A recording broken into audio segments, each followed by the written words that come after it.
नमस्कार, देवभूमि समाचार में आप सभी का स्वागत है। मैं हूं आपके साथ रक्षंदा खान। आगे आप मेरे साथ देखेंगे उत्तराखंड की तमाम छोटी बड़ी खबरें विस्तार से, लेकिन उससे पहले नजर डालते हैं इस वक्त की हेडलाइंस पर।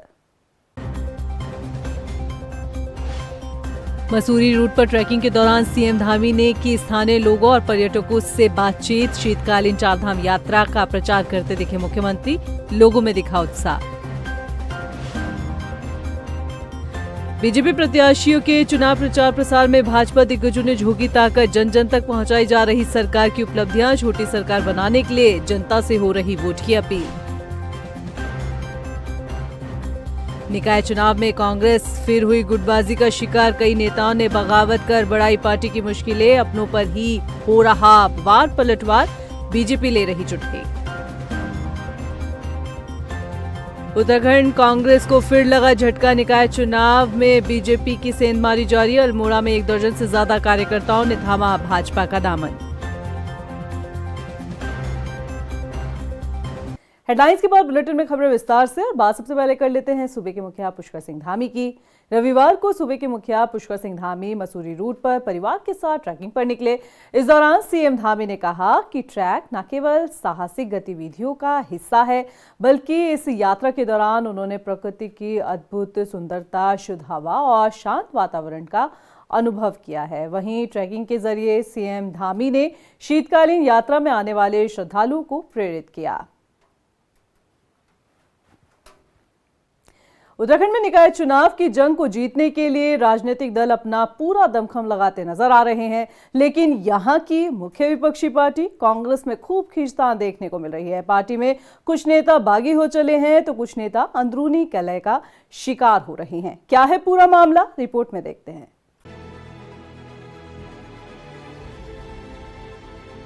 उत्तराखंड में निकाय चुनावों का शंखनाद होते ही कांग्रेस की गुटबाजी खुले तौर पर सामने आ गई। हालात ये रहे कि कांग्रेस की अंदरूनी कलह अब सियासी गलियारों में चर्चाओं का विषय बन गई है और इसका सीधा लाभ सत्ता पक्ष बीजेपी को मिलता नजर आ रहा है। दरअसल निकाय चुनाव का बिगुल बजते ही कांग्रेस में दावेदारों की झड़ी सी लग गई, जिसके बाद कांग्रेस के सामने चुनौती ये थी कि दावेदारों की लंबी लिस्ट में से जिताऊ कैंडिडेट का चयन करना था। मगर जिताऊ उम्मीदवारों के चयन में कांग्रेस अपने वरिष्ठ नेताओं को ही नजरअंदाज कर बैठी, जिसका नतीजा ये रहा कि कांग्रेस में एक के बाद एक टूट-फूट होती चली गई और पार्टी के 3 वरिष्ठ नेता मथुरा दत्त जोशी, बिट्टू कर्नाटक और जगत सिंह खाती ने पार्टी से इस्तीफा देकर भाजपा का हाथ थाम लिया। लेकिन हैरानी की बात तो ये रही कि जिस पार्टी का जनाधार लगातार कम हो रहा है, जिसकी जड़ें कमजोर होती जा रही है, वो पार्टी अभी भी गुटबाजी से बाज नहीं आ रही है। कांग्रेस में अपनों पर ही वार पलटवार का सिलसिला भी जारी है। पहले हरक सिंह रावत और हरीश रावत के बीच बयानबाजी और अब पूर्व मुख्यमंत्री हरीश रावत के खास रहे रणजीत सिंह रावत ने माहौल गरमाते हुए हरीश रावत पर ही सवाल खड़े किए हैं। रणजीत सिंह रावत का कहना है कि हरीश रावत एक मानसिक रूप से कमजोर और डरे हुए नेता है। अपना दबदबा बनाए रखने के चक्कर में हरीश रावत अपने करीबी लोगों को ही निपटाने में लगे हैं। 84 में हरीश रावत जी के साथ जुड़ा था। उस समय का हरीश रावत जन मुद्दों के लिए आंधी तूफान से लड़ता था, हवा पानी पे गुजारा करता था। आज का हरीश रावत बहुत ही कमज़ोर है, डरा हुआ है, मानसिक रूप से कमज़ोर है और उसे लगता है मेरी पावर चली जाएगी और अपनी पावर समेटने के लिए वो अपने आस पड़ोस के हर व्यक्ति पे, अपने हर सहयोगी पे शंका करता है कि ये मुझे ओवरटेक न कर ले, ये मेरे को रिप्लेस ना कर दे।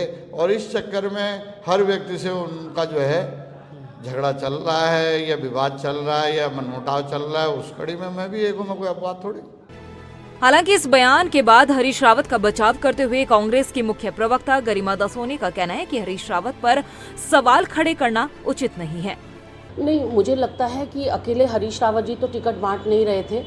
एक टीम थी जो टिकट बांट रही थी और सीधे टारगेट करके प्रहार हरीश रावत जी पर करना मेरी समझ से परे है।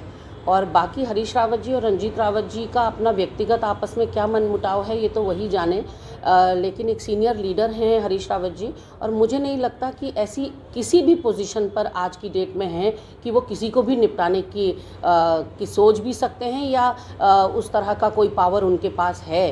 इन बयानों के बाद साफ तौर पर दिखाई दे रहा है कि उत्तराखंड कांग्रेस में गुटबाजी और आपसी खींचतान कितने चरम पर है और ऐसी स्थिति में बीजेपी का कांग्रेस की गुटबाजी पर सवाल खड़ा करना लाजमी बनता है।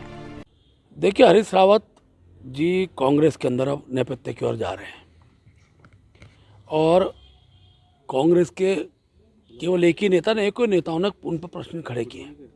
तो जब व्यक्ति के अंदर कुछ कमियां रहती होंगी तभी दल के अंदर स्वाभाविक चर्चा होती होगी।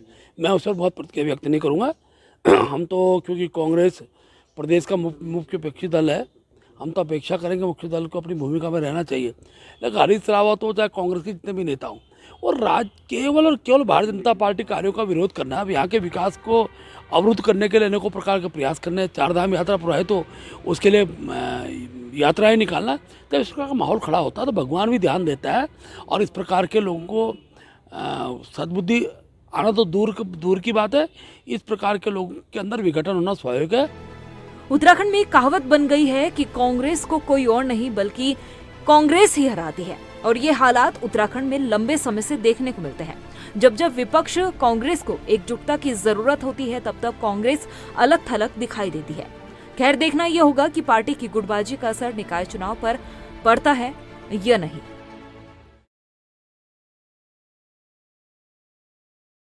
रुड़की के रामपुर नगर पंचायत क्षेत्र में बीजेपी प्रत्याशी परवेज आलम ने चुनावी कार्यालय का उद्घाटन किया। बता दें कि इस मौके पर हरिद्वार सांसद त्रिवेंद्र सिंह रावत और उत्तराखंड वक्फ बोर्ड के अध्यक्ष शादाब शम्स भी मौजूद रहे, जहां दोनों ही नेताओं ने रामपुर वासियों से बीजेपी प्रत्याशी को जिताने की अपील की।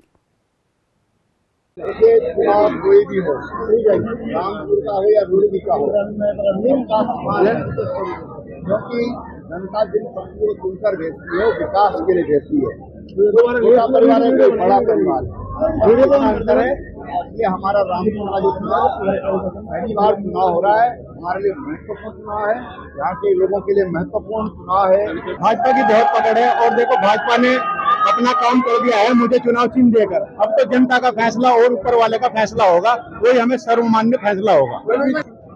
तक नहीं पड़ता, ये तो जनता डिसाइड करेगी। जनता ही विधायक बनाने वाली है, जनता ही नगर अध्यक्ष चुनेगी।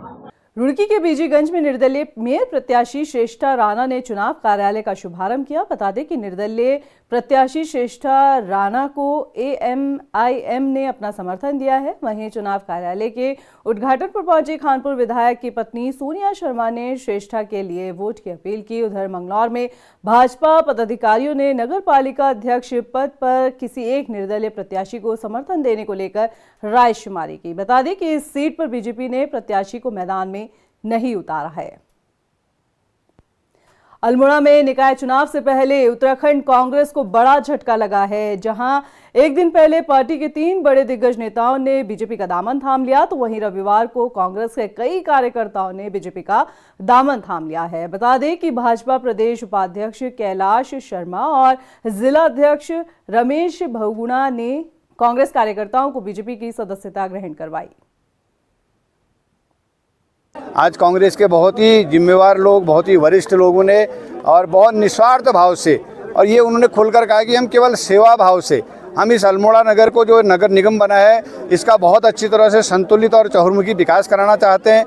आज तक जिन लोगों ने इस नगर पालिका में बैठकर यहाँ केवल अभाव के अलावा और कोई भी पैदा नहीं किया, हम इसको अभाव मुक्त करते हुए यहाँ को पर्यटक नगरी, सांस्कृतिक नगरी और ऐतिहासिक नगरी का बहुत बड़ा महत्व देने के लिए हम सब भारतीय जनता पार्टी के साथ सम्मिलित होकर इसमें काम करना चाहते हैं। नई टिहरी नगर पालिका अध्यक्ष पद पर चुनाव लड़ रहे भाजपा प्रत्याशी मस्ता सिंह नेगी ने बराड़ी में चुनावी कार्यालय का उद्घाटन किया। इस मौके पर तमाम कार्यकर्ता भी मौजूद रहे। इस दौरान बीजेपी कार्यकर्ताओं ने क्षेत्र में रैली को निकालकर वार्ड वासियों से कमल का फूल खिलाने की अपील की। वहीं रैली में शामिल भाजपा जिलाध्यक्ष राजेश नौटियाल ने क्षेत्रवासियों को सरकार की उपलब्धियों को गिनाया। मेरी नगरवासियों से एक अपील रहेगी कि वो सरकार का बोर्ड बनाए। प्रदेश में भाजपा की सरकार है और क्योंकि जो यहाँ पे विकास के काम अवरुद्ध हुए हैं, आज तक हो नहीं पाए हैं, इसका सिर्फ एक ही कारण है कि आज तक जब भी यहाँ पर बोर्ड बना है तो निर्दलीयों का बना है। आज भारतीय जनता पार्टी के नगर पालिका के अध्यक्ष पद के प्रत्याशी मस्ता सिंह नेगी और पूरे सभी सभासदगण जितने भी हमारे प्रत्याशी हैं, सामूहिक रूप से आज भाजपा के चुनाव कार्यालय का यहाँ पे पूजा अर्चना के बाद हवन के बाद विधिवत रूप से आज शुभारंभ कर दिया गया है, उद्घाटन कर दिया गया है। और भारतीय जनता पार्टी ने अध्यक्ष पद पर बहुत ही सुयोग्य और कर्मठ जुझारू व्यक्ति को जो छात्र जीवन से ही संघर्षशील रहे हैं और ब्लॉक प्रमुख रहते हुए भी जिन्होंने अनेकों विकास कार्य यहाँ पे करवाए। उत्तराखंड में 100 नगर निकायों में हो रहे चुनाव के लिए चुनाव चिन्ह आवंटन की प्रक्रिया पूरी हो चुकी है। आपको बता दें कि नगर निकाय चुनाव में कुल 5,399 प्रत्याशी अपनी किस्मत आजमा रहे हैं। इसमें नगर प्रमुख अध्यक्ष पद के लिए करीब 514 प्रत्याशी, वहीं सभासद सदस्य के लिए 4,885 प्रत्याशी, जबकि 47 प्रत्याशी निर्विरोध निर्वाचित हो चुके हैं। वहीं 11 नगर निगमों में कुल 72 प्रत्याशी चुनावी मैदान में हैं। देखिए, बैलेट छपाई का कार्य पूर्ण सुरक्षा मानकों के साथ ही किया जाता है और पूर्ण सुरक्षा के साथ पुलिस प्रोटेक्शन के साथ ही उसका मूवमेंट किया जाता है और निर्वाचन प्रारंभ होने से निर्धारित समय से काफ़ी पहले ही बैलेट जो है अपने यथास्थानों पर पहुंच जाएगा और उसके बाद जो है जब रवानगी होगी हमारी पोलिंग पार्टीज़ की तो उनके पास वो उपलब्ध रहेगा पर्याप्त संख्या में। इस चीज़ को इंश्योर किया जाएगा। उधर गुल्लर भोज में भाजपा प्रत्याशी संजीव भटेजा और कांग्रेस प्रत्याशी किशोर सामंत ने चुनाव जीतने के लिए पूरी ताकत झोंकी हुई है। आपको बता दें कि दोनों ही दलों के प्रत्याशी जनसंपर्क करते हुए नजर आ रहे हैं। प्रत्याशी अपने विजन को जनता के सामने रख रहे हैं और वोट मांग रहे हैं। उधर मैदान में उतरे निर्दलीय प्रत्याशी भी दोनों ही दलों की मुश्किलें बढ़ाते नजर आ रहे हैं। तो कई ऐसे मुद्दे हैं, सरकारी हॉस्पिटल का हो, चाहे ज़मीनों का है, चाहे ज़मीन फ्री होल्ड करने का हो, तो कई ऐसे मुद्दे हैं जो अभी पड़े हैं, जहां तक अभी तक सरकार और उनके जो नुमाइंदे हैं वो अछूते हैं। तो मुझे उम्मीद है कि जब सरकार और उनके नुमाइंदे इस चीज़ से अछूते हैं तो उनके जो नीचे जो कैंडिडेट हैं वो इस चीज़ को सफर पड़ेंगे। मुझे एक मौका दीजिए, यहाँ से ले प्रदेश तक जितने भी महकमे हैं, अगर मैं आपकी आशीर्वाद से चेयरमैन बनता हूँ तो बिल्कुल मुझे उम्मीद है 110% मैं आपकी उम्मीदों को खरा उतरूंगा। विकास बहुत होने वाला है और उसके बाद भारतीय जनता पार्टी ने मुझ पे आस्था दिखाई है। निश्चित रूप से आप देख रहे होंगे जन सैलाब के रूप में जो भारतीय जनता पार्टी का एक करता जान लड़ा रहा है, इन्हीं के दम पे हम चुनाव जीतने वाले हैं और निश्चित रूप से भारतीय जनता पार्टी का परचम लहराएंगे। और सबका अपना अपना ध्येय है लड़ने का, लोकतंत्र का ये पर्व है। लोकतंत्र में सबको शालीनता के साथ अपना किसी को बुराई ना करते हुए इस पर्व को मनाना चाहिए। उधर दिनेशपुर में नगर पंचायत अध्यक्ष पद पर निर्विरोध निर्वाचन जीतने के बाद सभासद पद पर कांटे का मुकाबला देखने को मिल रहा है। ऐसे में निर्दलियों के साथ नेशनल पार्टी के प्रत्याशी भी चुनाव जीतने के लिए हर मुमकिन कोशिश करते हुए नजर आ रहे हैं। अभी तो सदस्य सरकार को समर्थन कर रहे हैं और सर्वप्रथम हमारा ये जीत के आएगा तो सर्वप्रथम ये कार्य रहेगा कि बारिश होने पर ही पूरा जल भराव हो जाता है, नाली गड्ढे पूरे भर जाते हैं। सर्वप्रथम नाली का काम करेंगे। भाजपा पार्टी ने मेरे ऊपर विश्वास किया। अगले 5 साल में 2 साल तो लॉकडाउन में निकल गया, फिर भी 3 साल मैंने जो भी काम किया अब आम पब्लिक के सामने है। और आगे जो पहला हमारा काम रहेगा वो निकासी का, पहला काम हमारा निकासी का रहेगा और जोर शोर से अब हमारे चेयरमैन साहब के साथ मिलके हम कंधे से कंधे मिलाकर पूरा जितना काम बाकी है सब हम मिलके करेंगे। उधर पौड़ी में वन विभाग और राजस्व विभाग ने अवैध अतिक्रमण पर ध्वस्तीकरण की कार्यवाही की। आपको बता दें कि डीएफओ स्वप्निल अनिरुद्ध ने बताया कि मामले में शिकायत मिलने के बाद एक्शन लिया गया है। दरअसल वार्ड नंबर 2 में सभासद पद पर चुनाव लड़ रहे दिनेश सिंह बिष्ट ने बताया कि आरोपी महिला आरक्षित सीट पर सभासद रह चुकी है, जिसका फायदा उठाकर महिला ने जमीन पर कब्जा किया हुआ था और इस चुनाव में सामान्य सीट पर वो दावेदारी भी कर रही है। लोहाघाट में यातायात व्यवस्थाओं में सुधार के लिए पुलिस ने बड़ा फेरबदल किया। बता दें कि पुलिस ने टैक्सी और माल वाहक के लिए वन वे ट्रैफिक व्यवस्था लागू कर दी। पुलिस के इस फैसले से नाराज व्यापारियों ने प्रदर्शन किया। व्यापारी पुलिस के इस फैसले को बदलने की मांग कर रहे हैं। इस बीच में जो हमारे नगर का व्यापार है वो काफ़ी हद तक इस नई ट्रैफिक व्यवस्था से प्रभावित हो गया है। आज समस्त व्यापारी हम लोग SHO लोहाघाट अशोक कुमार जी के पास आए थे, इनसे आग्रह किया था कि किसी तरह से इस व्यवस्था में सुधार लाया जाए। देखिए, आप अगर किसी ट्रांसपोर्ट की गाड़ी या किसी व्यापारी की गाड़ी को ये ऑर्डर करें कि 4 बजे उतरना स्टार्ट होगी, तो क्योंकि सर्दियों का समय है, 5:30 बजे अंधेरा हो जाता है, तो आप ये बताइए कैसे व्यापार हो पाएगा। दिन भर तो आदमी खाली बैठे हैं और 4 बजे उसको समय दिया जाता है कि आप गाड़ी अनलोड करो। फिलहाल के लिए इस बुलेटिन में इतना ही। मुझे दे इजाजत, लेकिन चलते चलते नजर डालते इस वक्त की हेडलाइंस पर। नमस्कार। मसूरी रूट पर ट्रैकिंग के दौरान सीएम धामी ने की स्थानीय लोगों और पर्यटकों से बातचीत। शीतकालीन चारधाम यात्रा का प्रचार करते दिखे मुख्यमंत्री, लोगों में दिखा उत्साह। बीजेपी प्रत्याशियों के चुनाव प्रचार प्रसार में भाजपा दिग्गजों ने झोंकी ताकत। जन जन तक पहुंचाई जा रही सरकार की उपलब्धियां, छोटी सरकार बनाने के लिए जनता से हो रही वोट की अपील।